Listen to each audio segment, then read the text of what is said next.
Tonight, an incredible story of survival. A Manitoba man shot, walked for days in frigid weather to find help. I was pretty scared.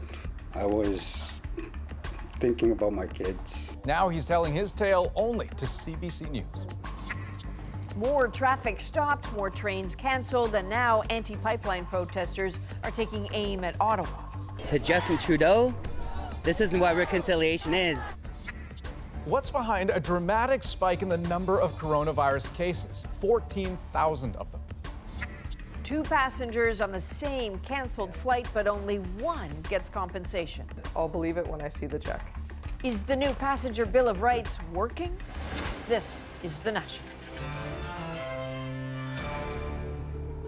Well, we begin tonight with a stunning story of survival that's come right out of the frozen wilderness into Churchill, Manitoba. A man with a bullet wound who said he'd been walking for days to get help after a mysterious shooter took aim and fired. Today, he's telling his incredible story exclusively to CBC. Cameron McIntosh takes us through it. Surviving this gunshot is just the beginning. It's the rest of Daniel Anawak's story that's incredible. I'm lucky to be alive. I'll be able to see my kids again. Recovering in a Winnipeg hospital from the gunshot and severe frostbite, he says he was setting a trap line about 8 kilometers west of Churchill, Manitoba, near the shore of Hudson Bay. I saw a snowmobile, and there was only one person on it. And he stopped. He was about 400 yards away. I didn't recognize him. And the next thing I know, I heard a gunshot. And then I started feeling blood coming out of my wound. He says the snowmobile drove off. I was pretty scared. I was thinking about my kids, to be alive for my kids, to see them graduate, to see them get married and all. And I just started walking towards Churchill. Along terrain like this, he says it took him about 50 hours, disoriented and freezing in minus 30 temperatures, to finally get to town. When I got closer to it, I started yelling for help, and a few people came out of the building. Improbable as it all sounds, RCMP have partially retraced Anawak's steps. We could find footprints and we could find spots where it appeared that he was trying to get out of the wind. You know, there was behind a rock. It looked like he had laid down for a bit. Police are looking for a shooter. Anawak believes in this terrain known for polar bears, he could have been mistaken for an animal. He hopes the shooter sees this. To let the person know that, to bring himself in. Meanwhile, there's a long recovery ahead. Cameron McIntosh, CBC News, Winnipeg. Turning now to the growing anti-pipeline demonstrations in support of BC's Wet'suwet'en First Nation. They caused more disruptions today with no sign of letting up. Montreal via Kingston. This is Megabus. Tens of thousands of frustrated Via Rail users in Canada's busiest corridor will have to keep finding other ways to get around. Via has now cancelled service until at least the weekend, after Mohawk protesters again refused requests to dismantle their barricade. Today's the day to go to your own bed. The point's been made. And in Manitoba, protesters near Winnipeg stopped at least 2 trains in support of Wet'suwet'en First Nation. And in Vancouver, anti-pipeline protesters agreed to stop blocking one key part of the city, only to completely take over another one. Greg Rasmussen explains. Protests began at the courthouse, where pipeline opponents were fighting an injunction which bans them from blocking operations at the Port of Vancouver. And as long as the hereditary chiefs stand strong, we stand strong with them. This feels terrible and unjust, and that's why I'm here. I'm opposed to the pipeline. I mean, here in support of the hereditary chiefs. Never surrender! They then moved on to shut down the Granville Street Bridge, a major artery into the city's downtown. BC's Premier John Horgan appears to be running out of patience after yesterday's speech from the throne was disrupted by pipeline opponents blocking all entrances to the legislature. I'm going to continue to work with those people who want to make progress, and they are legion and far outnumber those who are preferring instead to continue to focus on grievances. Police are now investigating after 4 people reported assaults and property damage. Elsewhere in the province, major disruptions to millions of dollars worth of cargo shipments on BC's rail lines by protests like this one near Hazelton. So now we stand with our brothers and our sisters defending our land. We will be here until the RCMP are removed from Wet'suwet'en territory. Coastal GasLink must be removed from Wet'suwet'en territory. But it's not clear if they're winning public support. I'm all for protests. A violent one that was not planned, that threw everything off, is not cool. I applaud the First Nations who are taking a stand against the pipeline. The biggest thing I heard was apparently it was hard for ambulances to get to the hospital, and that's probably something you want to avoid. In the evening rush hour, protests continued, with police watching from the sidelines. BC's Premier said he's not going to personally order them into action, that for now, he will allow demonstrations to continue. Greg Rasmussen, CBC News, Vancouver.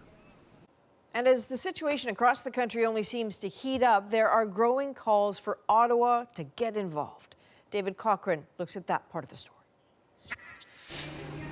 Outside that door, you can see the Deputy Prime Minister, a wall of protesters blocking Chrystia Freeland from entering Halifax City Hall. You're a genocide. A security guard tries to open the door. A protester stops her. Freeland leaves to find another way. The protesters follow, but she squeezes in. This is the first time that people have touched me physically. And physically tried to prevent me from doing something. We recognize the important democratic right, and we will always defend it, of peaceful protests. In Africa, the Prime Minister sidestepped calls for federal action from people like NDP leader Jagmeet Singh, who says the situation is escalating. Justin Trudeau must return to Canada and meet with the chiefs.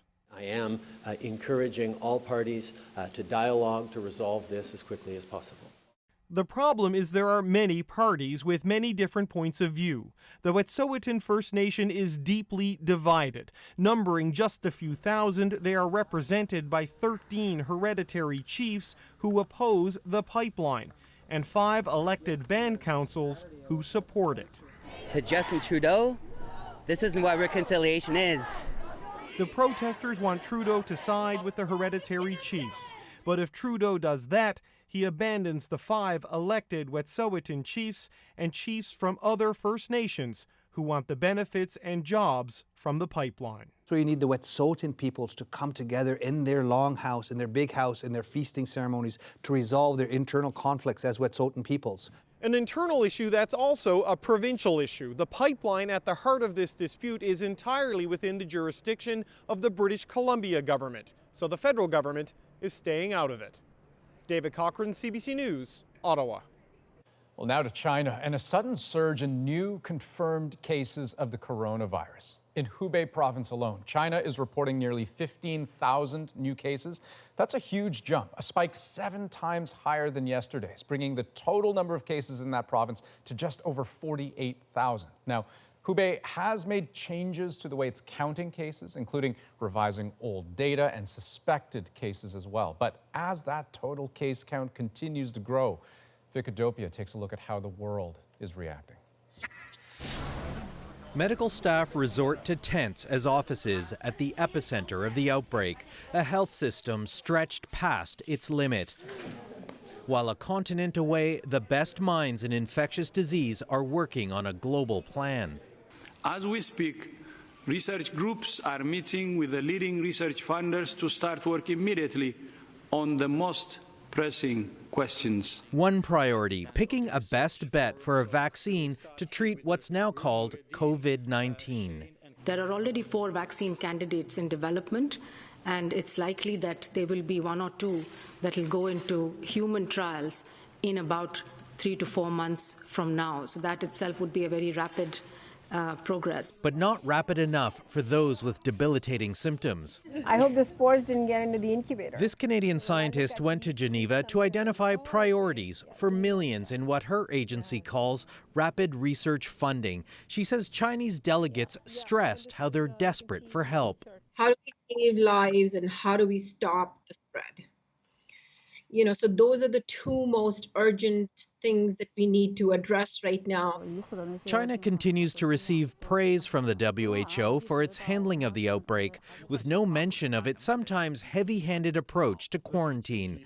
This lawyer from Canada tried to raise the topic of human rights. And I'm sure that at the World Health Organization, there's probably a certain calculus happening right now around how much critique can be given to China without disengaging them from the process. Even with all this, the WHO is managing another health emergency, the second Ebola outbreak in Africa. It's killed twice as many people as COVID-19. A reminder of how ill-equipped some countries will be if this coronavirus continues to spread. Vic Adopia, CBC News, Toronto. A cruise ship that's been stuck at sea over fears of the virus has finally found a port willing to accept it. Cambodia says it will welcome the MS Westerdam tomorrow after 5 other places turned it away. Now, to be clear, there are no known cases on board, but the ship had been in ports where people were infected. Now, it's hard to imagine the extreme emotional toll that quarantine can take unless you've been through it.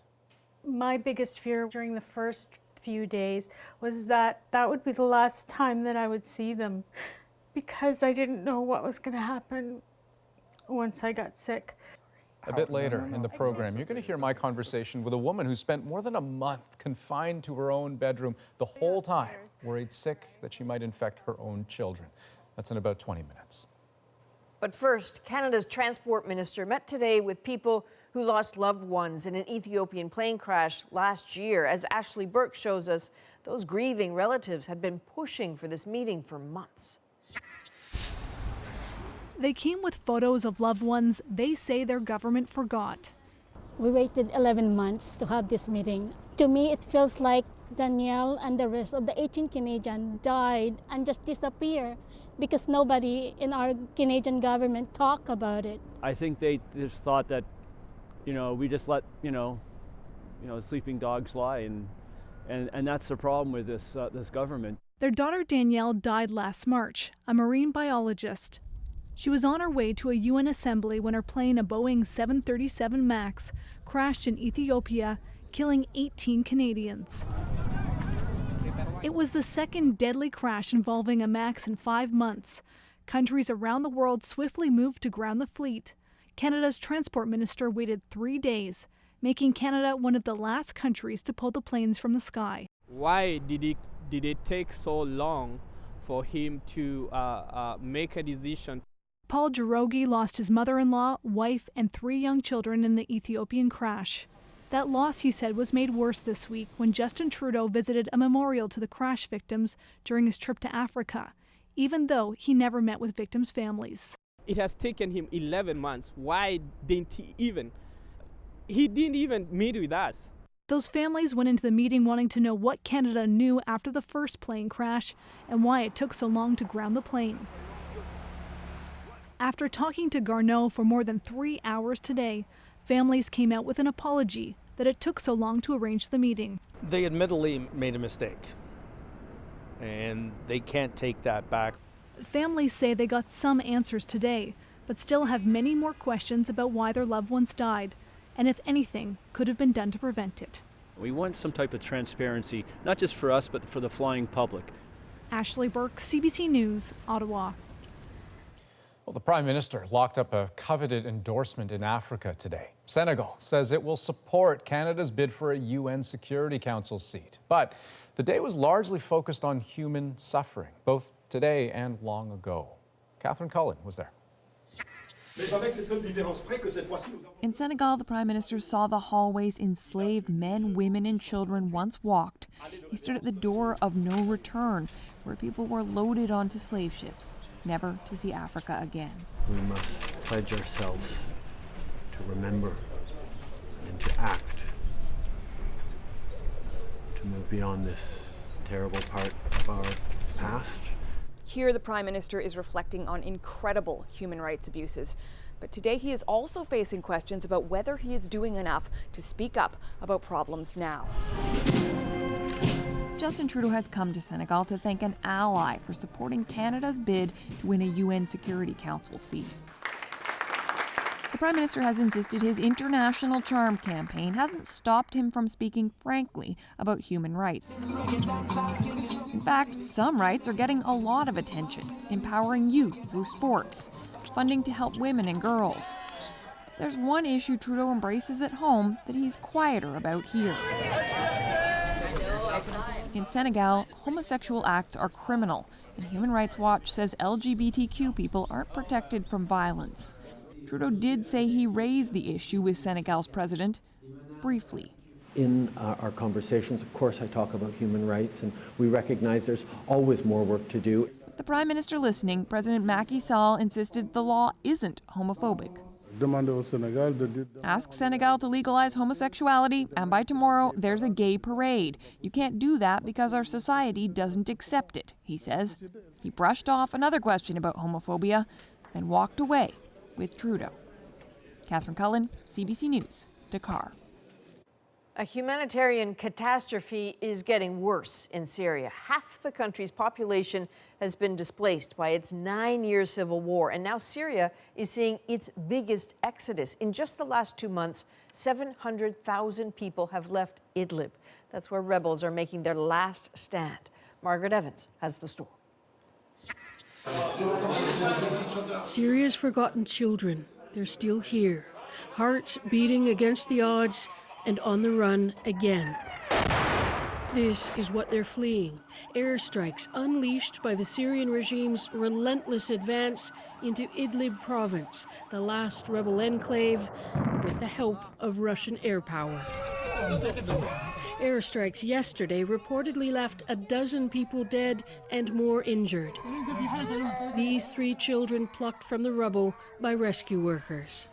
700,000 civilians have now been displaced since December, whole towns leveled and emptied, shifting a mass of humanity onto roads clogged with vehicles and weighted down by despair.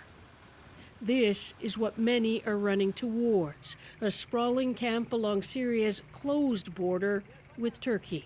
In our hospital, we have only 40 beds. On these 40 beds, we put 80 children. Dr. Okbat Jadwa is a pediatrician in one of the camp's hospitals. The burden immense, he says, because hospitals elsewhere are being targeted. We don't know actually what is going to happen. Because when I'm talking with you now, the Assad regime is 20 kilometers from us. Idlib was supposed to be a safe zone, a ceasefire monitored by Turkey. Now, Turkey is reinforcing its troops, pledging to stop the Syrian advance. What we must absolutely prevent is this developing into a wider conflict between the Turks, the Syrians, and the Russians. Aid agencies say Western governments are not doing enough. But there is a view, certainly here in London, that the whole of Idlib that's not under Turkish control or Russian control has been run by the jihadis. Now, that's just not the case. And Syria's children are running out of places to hide. Soon there will be nowhere left to run. Margaret Evans, CBC News, London. Well, the race to choose a presidential nominee to challenge Donald Trump in November is exposing a rift inside the Democratic Party. As Katie Simpson shows us, yesterday's New Hampshire primary shows there's still no consensus on whether to support a moderate candidate or lean further left. Call him the frontrunner. Senator Bernie Sanders lived up to expectations in New Hampshire. We're feeling great. We think we're on a path to victory. We'll win the nomination, and I think we're going to beat Donald Trump big time. But the vote was close, split between 2 factions within the party. The progressive left that rallied behind Bernie Sanders and the centrists largely supporting 2 candidates. Former Mayor Pete Buttigieg placed second last night. We're thrilled. We've now had top 2 finishes in the first 2 states, and the energy surrounding this campaign is phenomenal. The other who had a surprising surge into third place, Senator Amy Klobuchar, who is known for working across the aisle with Republicans. She is strong. She is powerful. She is smart. I think that alone is going to stump Trump. At the City View Cafe in the suburban community of Nashua, Democrats are surprised by how the field of frontrunners is narrowing. The fourth place finish for Senator Elizabeth Warren is a devastating blow to her campaign. It's even worse for former Vice President Joe Biden, the longtime favorite who finished an embarrassing 5th. Is it time for Joe Biden to bow out? That's not my decision to make. There is relief the vote went off without a hitch, unlike in Iowa, though worries remain about the internal divisions this primary exposed. My fear about the Democrats is that people won't be totally on board with the nominee. And I mean, the imperative, as far as I'm concerned, is to get rid of Donald Trump. The frontrunners established here don't have the luxury of being complacent. Former New York City Mayor Michael Bloomberg will be on the ballot next month for Super Tuesday, when 14 states vote. With all the money he spent on advertising, he has the potential to disrupt this race. Katie Simpson, CBC News, Nashua, New Hampshire.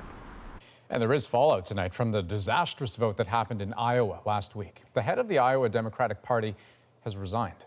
Now, you'll recall caucus day there ended in confusion and with no winner to announce after the Democrats' vote counting app failed. It took 3 days to get results. Now, they eventually showed Pete Buttigieg in first place and Bernie Sanders in a close second. But both candidates have requested a partial recanvass. That starts Sunday. Frustrated airline passengers in this country share their stories with CBC News. Next, they were booked on the same canceled flight. So why was he compensated while his fiancée got nothing? There's no excuse for telling 2 passengers on the same plane different reasons for why they were delayed. Turns out they're not alone. And as Hamilton opens in Canada, the man behind the Broadway hit shares some wisdom for the next generation. Plus, the fake cures to shocking videos we debunk coronavirus lies. Misinformation about coronavirus is spreading faster than the disease itself. We're back in 2 minutes.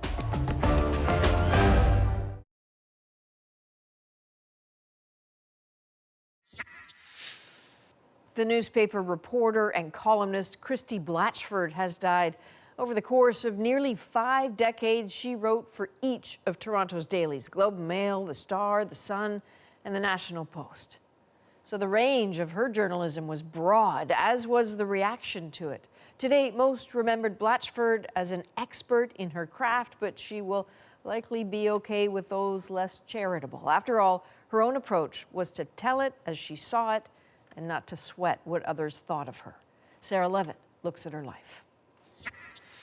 Your Excellencies, Christy Blatchford. Frank, tenacious, and divisive. People read Christy Blatchford whether they agreed with her or not. Christy Blatchford was one of a kind. There was nobody like her. I've always been an obnoxious fan. Blatchford's career began in 1973 as Canada's first full-time female sports columnist. I once walked into an Edmonton Eskimo dressing room and was greeted by the front 4, all holding their private parts in their hands. What I did was take off my glasses. It was a lousy solution. From sports, she began covering the courts, including the trial of serial killer Paul Bernardo. If you were interested in criminal law, you had to be reading Christy Blatchford. I mean, that's just the reality. Her presence in the courtroom could be nerve-wracking for lawyers. It meant that this was going to get prominence. A lot of people were going to read it because whether you loved or hated Christy, you read Christy.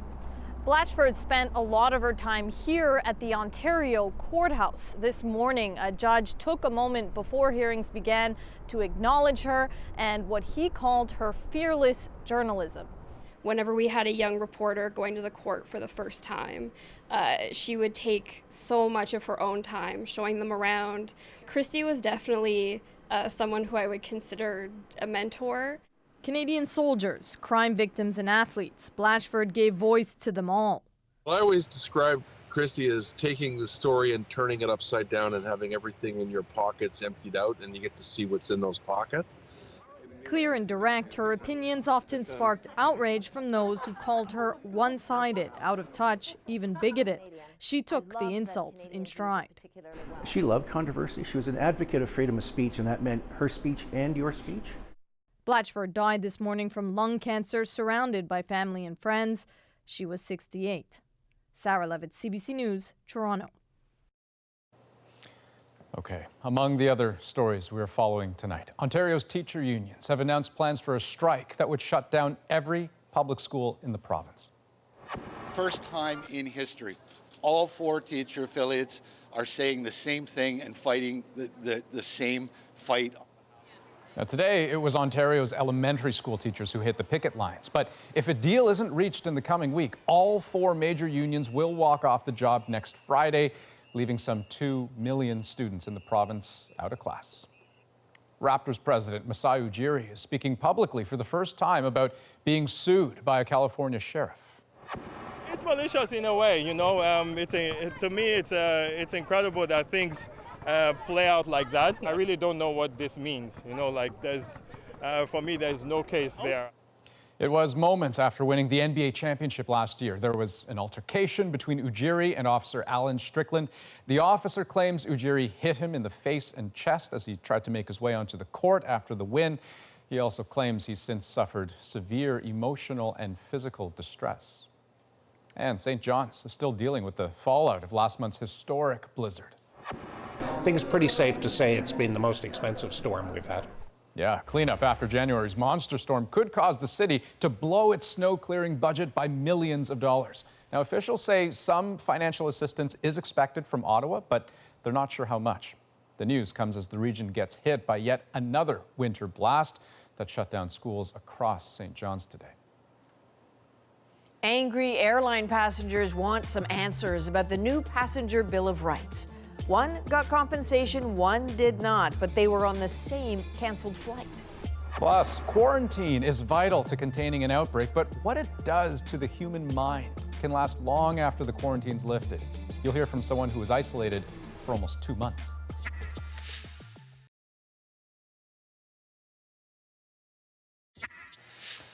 Welcome back. Part of controlling the COVID-19 outbreak, this coronavirus going around the world, means controlling the flow of people. Now, in some cases, quarantining them is what that leads to. And we see this on military bases, cruise ships, even entire cities under a kind of lockdown. But the question we wanted answered, what is the human cost of that kind of isolation? What does it do to a person? Well, here's what I found. So I'll show you upstairs. Susan Sorrenti has called this place home for 20 years, but for a time, it was also a kind of prison. Basically secluding myself from the whole family. In this bedroom? In this bedroom right here, yep. Susan was a nurse when she was unknowingly exposed to a patient with SARS. The question was, had she been infected? To be safe, she was told to go home, stay there, and wait. There was no time to hug the kids or kiss the kids. I basically took myself right away up to a separate level of the house, and I quarantined myself up there. And up there she stayed. The only way she could see her kids, through this window. At one point, they wrote on the top of my car, which was very dirty, that, you know, they said, "Mommy, I love you," and that kind of made me cry. My biggest fear during the first few days was that that would be the last time that I would see them, because I didn't know what was going to happen once I got sick. If they would get sick too. And if they would get sick, I would have been devastated. Of course, that would be, sorry. How? No, it's okay, it's okay, it's okay. Susan did eventually get very sick. She had SARS, spent 3 weeks in isolation, in hospital, then, even as she got better, was quarantined at home again, this time for a month. Where does a person's mind go when you're confined in a small... To the worst place possible. To the worst place possible. Like, where does your mind go? You go to the worst case scenario. And, you know, and try as you might, like, it's hard to keep perspective at in that kind of moment in time. People were worried. similar to where we were today. Dr. Laura Hariluk has an idea what Susan's life must have been like. She worked in the ICU during SARS, and she noticed quarantines affected the mind, so she studied them. Depression, feeling isolated, alone, frustrated. There was some anger, there was stress, anxiety. She co-authored a study of 129 people who were under quarantine. She found about a third of them developed symptoms of PTSD and depression. Nightmares, too, given fuel by fears of being infected, infecting others, and the longer the quarantine, the worse the symptoms. Talking to other people is a very human experience, you know, having the ability to go out to get groceries, to do things that we take for granted. Under quarantine, those get restricted, and it's hard to explain, how much that gives you a sense of being cut off. Now, 17 years later, social media, video chat, all of a sudden, we're never all that far from anyone anymore. But with so much chatter, there's a lot of bad information out there too. My mind goes to, are they getting information? Who's giving it to them? Do they know when to expect their next update? Who's checking in on them? How are they going to know that they're not just being isolated off, that the healthcare system, society, we all still care? You think they can start to question that after a while? I think you can. I think most people can handle uncertainty, and what they need is honesty. And honesty is what leads to trust. For Susan, the road to real recovery was long. Even after she got better, she suffered from anxiety attacks at work. And even though the rest of her family never got sick, it was hard on everyone. Talking about the quarantine part, that's still the most sensitive and emotional part of it. Still feels raw. It still feels pretty much, yeah. And I think all I these have years never later, really dealt with it. 17 years later. 17 years later, I don't think I ever will forget it, and I don't think anyone who's gone through it will forget it. But in the face of this coronavirus, COVID-19, she offers this to anyone living through what she lived through. Keep perspective, because that was what I lost. And that's what I think made it so painful for me. You could always go to the worst case scenario, but try to find something to ground you and bring you back to what is actually happening and deal with it on a moment-to-moment basis. Now, keeping perspective isn't easy with this virus outbreak, in part because the steady drip of reliable, verifiable facts can sometimes be outpaced by a flood of misinformation. Things like miracle cures, misleading death tolls, false claims. They all keep fact checkers around the world pretty busy. And Andrea Belmar shows us how these journalists are fighting back.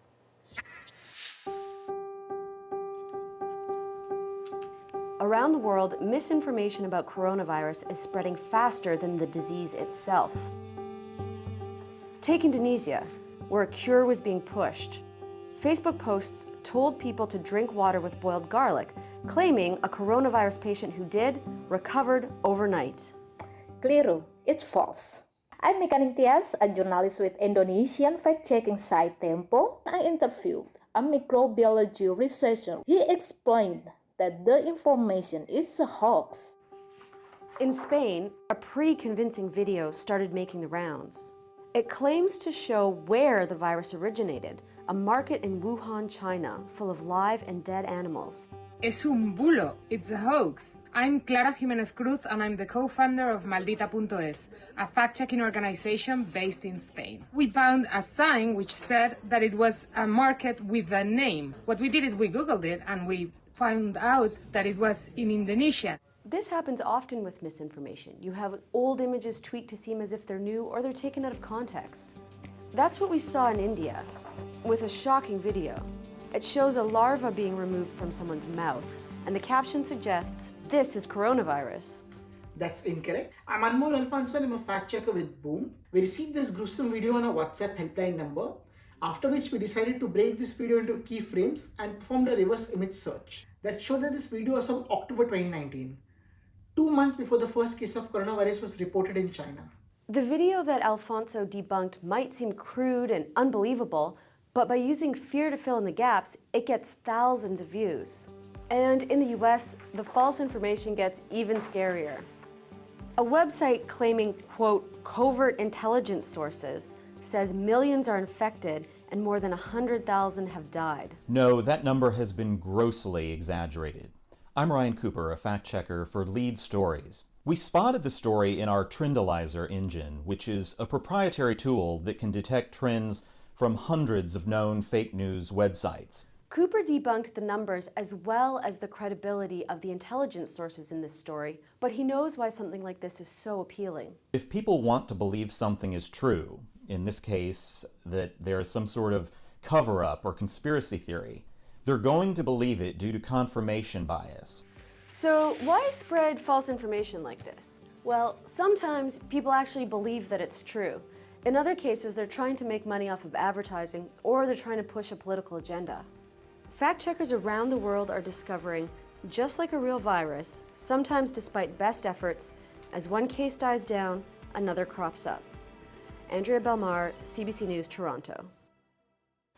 Okay, up next, a blockbuster Broadway show from the U.S. has arrived in Canada. Why Hamilton could shake things up on the Canadian theater scene.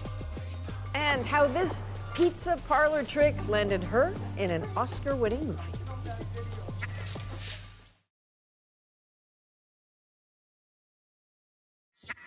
History has its eyes on you. So really, who would have thought that a biographical musical about an American founding father would become an international phenomenon? Hamilton has won 11 Tony Awards, a Pulitzer Prize for drama, and dozens of other accolades since it premiered in 2015. And now, for the first time, Hamilton has come to Canada, and it promises to do more than entertain.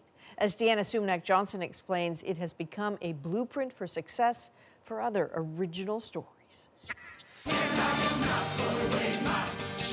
From its hip-hop soundtrack I'm passionately smashing every expectation to its diverse cast of performers, immigrants, we get the job done. Hamilton broke the musical theater mold with its wild success and is inspiring others. Any fears must be set aside. At this musical theater program, these young performers say Hamilton makes them feel represented on stage. My friend was like, yo, listen to this cast recording. Like, this is so cool. This is a musical. And I just felt myself telling a story.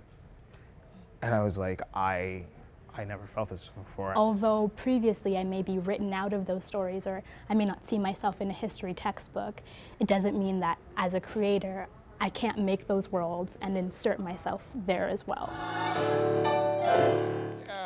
The program director also helped develop the Canadian hit Come From Away, but Hamilton has him looking for more diverse stories. I think when you look at the musical theater canon, it's been written by white men, for a very long time.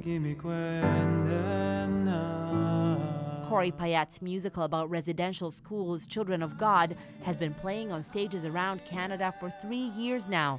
A difficult subject, but he says theater goers are open to it, partly thanks to Hamilton. So often what I was hearing was like, oh, well, with some of these diverse shows, they're riskier because there's more of a niche audience, or that it's a risk for theaters to take that chance on those new works. And Hamilton has totally blown that away. Payette's next musical is a contemporary Indigenous story dealing with the pipelines. This latest production inspired by the man he calls his idol, Hamilton creator Lin-Manuel Miranda. The only advice I can give is write what's missing. Write what you don't see on stage. Write what isn't Hamilton. Write the story that only you can write. With hopes it, like Hamilton, produces something so unique, so authentic, it becomes the new musical for everyone. Deanna Sumnak-Johnson, CBC News, Toronto. Okay, up next, is the new airline passenger Bill of Rights working?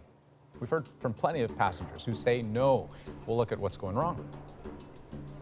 Like, that's so cool. Like, as if I'm in this movie right now. Okay, she's very excited. Plus, this Ottawa woman's leap into Oscar history.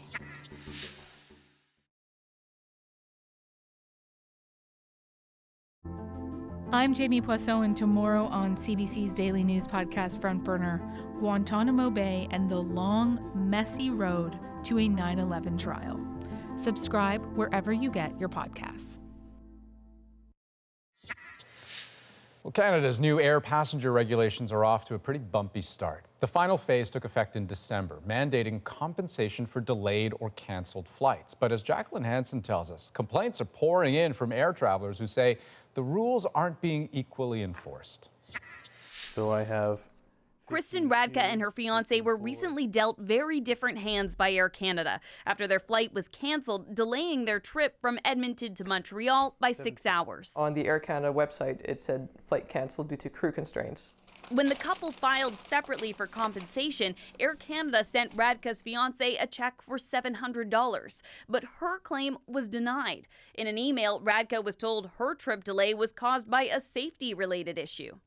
I just didn't understand what could possibly have happened to go from crew constraints to mechanical safety issues. Those seem like two very distinct reasons to me. Under the new passenger rights rules, airlines only have to pay when delays are within their control. Safety concerns or bad weather don't qualify. There's no excuse for telling two passengers on the same plane different reasons for why they were delayed. Air Canada says its intention is to fully abide by the air passenger protection regulations. And it says we have put in place the necessary policies and procedures to ensure compliance. Since CBC News first published Radka's story online on Sunday, more than 60 people have written in, questioning why their own requests for compensation for delayed flights were also rejected. We have to accept a very tiny error rate, but the volume of complaints that we're seeing right now seems to be well above a normal rate of error. The industry group that represents some Canadian airlines says overall the system is working. Well, I think we do need to give it a bit more time, and we can see at a later date if further changes are required. For Radka, Air Canada is now promising compensation. It told her the rejection email she received was an error. I'll believe it when I see the check. Another delay, but potentially now worth her time. Jacqueline Hansen, CBC News, Toronto. We're following several other stories tonight, including turmoil in Washington today as Donald Trump thanked his Attorney General for intervening in the sentencing of a longtime friend. They treated Roger Stone very badly. They treated everybody very badly. Stone faced a 7 to 9 year sentence for lying to Congress and witness tampering. However, in a late-night tweet, Donald Trump said it was too harsh. Hours later, the Justice Department overruled prosecutors and asked for a reduced sentence. Top Democrats are now calling for an investigation, accusing the president of political interference.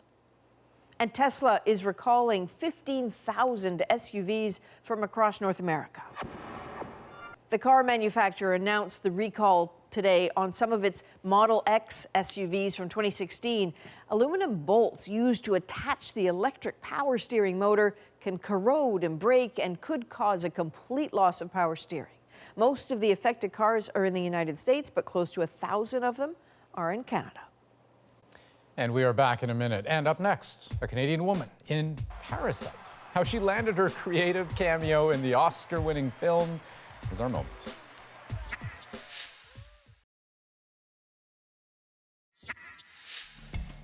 Well, that is Canadian Brianna Gray, clearly a whiz at folding pizza boxes. This video went viral 5 years ago, attracting more than 1 million views overall.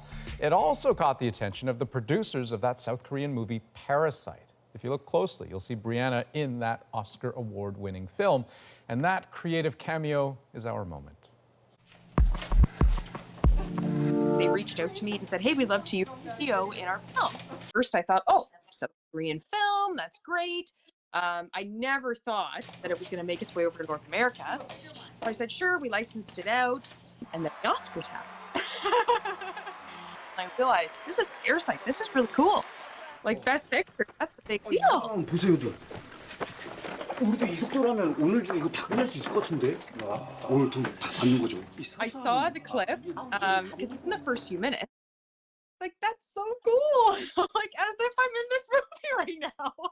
I'm getting people contact me from years ago, like, hey, I just saw you in Parasite. This is nuts. It's the #1 film in the world right now. Like, that's insane. Okay, all those things are true. Amazingly, that video is 11 years Right, old.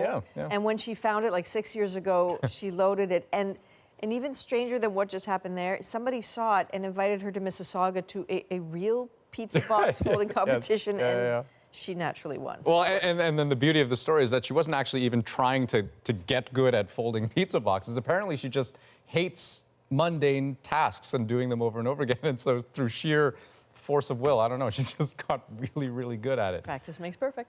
That's the National for this February 12th. Have a good night. Good night.